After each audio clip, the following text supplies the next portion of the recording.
যত ঠান্ডা পড়তে তত সিগারেট খাচ্ছে, টেনশন কমাচ্ছে সিগারেটকে। এখান থেকে ইম্পোর্ট হচ্ছে, এগুলো বন্ধ করে দিলে জনগণ কেউ খাবে না, এরা বিক্রিও করবে না। 100 মিটারের মধ্যে তামাক বিক্রয় নিষিদ্ধ। বিদ্যমান তামাক নিয়ন্ত্রণ আইনের সংশোধনীতে বলা হয়েছে, পাবলিক প্লেস বা জনসমাগম স্থলে ধূমপান করলে জরিমানার পরিমাণ 300 টাকা থেকে বাড়িয়ে 2000 টাকা করা হয়েছে।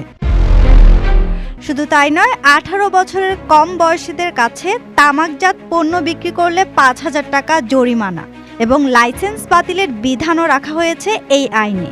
শিক্ষা প্রতিষ্ঠান ও হাসপাতালের 100 গজের মধ্যে তামাক বিক্রি এখন আইনত দণ্ডনীয় অপরাধ। সংবেদনশীল স্থানে বিক্রয় নিষেধাজ্ঞা, শিক্ষা প্রতিষ্ঠান, হাসপাতাল, ক্লিনিক ও শিশু পার্কের 100 মিটারের মধ্যে তামাক বিক্রয় নিষিদ্ধ। কারাদণ্ডের ও অর্থদণ্ডের বিধান, প্যাকেজিং সংস্কার, প্যাকেটের 75% অংশ জুড়ে রঙিন, স্বাস্থ্য সতর্কবাণী ও স্ট্যান্ডার্ড প্যাকেজিং বাধ্যতামূলক। তবে আইনের এই কঠোর প্রয়োগ নিয়ে খোদ সাধারণ মানুষের মধ্যে রয়েছে নানা প্রশ্ন। এই যে এখন একটা নতুন আইন শুরু হয়েছে, সেটা হচ্ছে প্রকাশ্যে সিগারেট খাইলে 2000 টাকা জরিমানা। এটা আইন বন্ধ করা একবারে খুবই জরুরি। আর এটা হচ্ছে একটা ভালো আইন যে সিগারেট খাইলে মানুষের হচ্ছে বিভিন্ন রকমের হৃৎপিণ্ডের ক্ষতি হয় বা বিভিন্ন রকমের ক্ষতি হয়। এটা বন্ধ করা সরকারের জন্য খুবই একটা ভালো একটা কার্যকর। তাই আমরা প্রকাশ্যে সিগারেট না খাওয়া থেকে বিরত থাকবো। খাওয়া ভালো না, স্বাস্থ্যের জন্য ক্ষতিকর, তারপরে তো আমরা খাই। জরিমানা করা ভালো, প্রকাশ্যে খাওয়া ভালো না। এটা আসলে বাচ্চাদের জন্য ক্ষতিকর অনেক, কারণ হচ্ছে এখানে পাবলিক প্লেসে মানুষ আসা যাওয়া করে, বাচ্চারা কোলে থাকে, এটা যারা রুগী আছে তাদের জন্য ক্ষতি অনেক। টেনশন কমাচ্ছে সিগারেটকে। আমার থেকে মনে হয় কম, এখন অন্যদের থেকে এরকম লাগে জানি না, আমার থেকে ভালো লাগে খাইতে। সমস্যা নাই, গোপনে খাবো, ওপেনে খাইতে না বললে তাও তো খাবো। এটা তো ক্ষতিকর জিনিস, সবাই জানে। এখানে 16 কোটি মানুষের মধ্যে অলরেডি অর্ধেক মানুষ ধূমপানই করে, তো এটা তো ভালো লাগা একটা জিনিস, এই জন্য ধূমপান করে। গাড়িতে ধূমপান খায়, ধূমপান করে, এটা কিন্তু খুব ক্ষতিকর, মানুষ কিন্তু জানে না।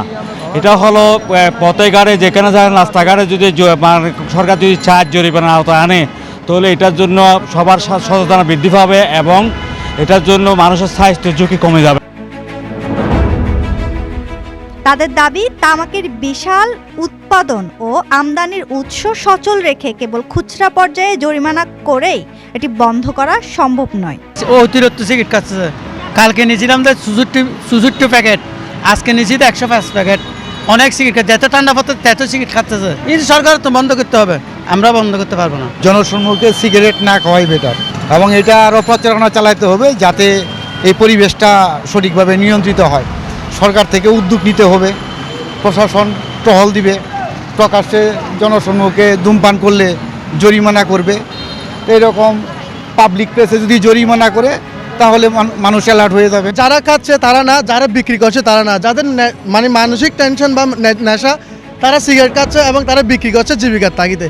সেটা যদি বন্ধ করতে হয়, খাওয়ার না, মেন মূলত গোড়া থেকে বন্ধ করতে হবে। কোথা থেকে আসছে, ইম্পোর্ট করছে, বাংলাদেশে কয় ধরনের সিগারেট তৈরি হচ্ছে, তার জন্য সর্বপ্রথম আমাদের লক্ষ্য রাখতে হবে কোত্থেকে সিগারেটটা আসতে যায়। সরকার অবশ্যই সেখান থেকে ব্যাট কাটছে না, এমনি তার এই মালটা আসছে না, এই মালটা আসছে কোনো না কোনো মাধ্যম থেকে, সিস্টেম মাধ্যমে। তাহলে সেই সিস্টেমটা আগে বন্ধ করতে হবে। আপনি যদি গোড়ায় একটা ইনপুট বন্ধ করে দেন, তাহলে মালটা এখানে আসবে না, না আসলে মানুষ খাবে না, এটাই সলিউশন। এখান থেকে ইম্পোর্ট হচ্ছে, এগুলো বন্ধ করে দিলে জনগণ কেউ খাবে না, এরা বিক্রিও করবে না। ধূমপান করতেছে স্বাস্থ্যের জন্য খারাপ, এটা সবাই জানে, আমি না, কিন্তু ডাক্তাররা খায়। কিন্তু কেন খায়? এটা ইম্পোর্ট আসে বলে খায়। যদি না আসতো তাহলে খাইতো না, বিক্রিও করতো না। জনস্বাস্থ্য রক্ষার আইনের প্রয়োজনীয়তা থাকলেও সাধারণ ভোক্তা ও বিক্রেতাদের মতে সরকারকে সবার আগে নজর দিতে হবে তামাকের বাণিজ্যিক সিন্ডিকেট এবং উৎপাদনকারী প্রতিষ্ঠানগুলোর উপর। জনসাধারণ বলছে এভাবে নয়, বরং একেবারে গোড়ায় গিয়ে কর্তৃপক্ষকে সজাগ হতে হবে। এই তামাক দ্রব্য সাপ্লাই যেখান থেকে আসে, সেই সাপ্লাই বন্ধ করতে হবে। তাহলেই বন্ধ হতে পারে এমন মরণ ব্যাধি ভয়াবহ সেই তামাক দ্রব্য সেবন। নূর আফরিন পাপি, 24 টিভি, চট্টগ্রাম।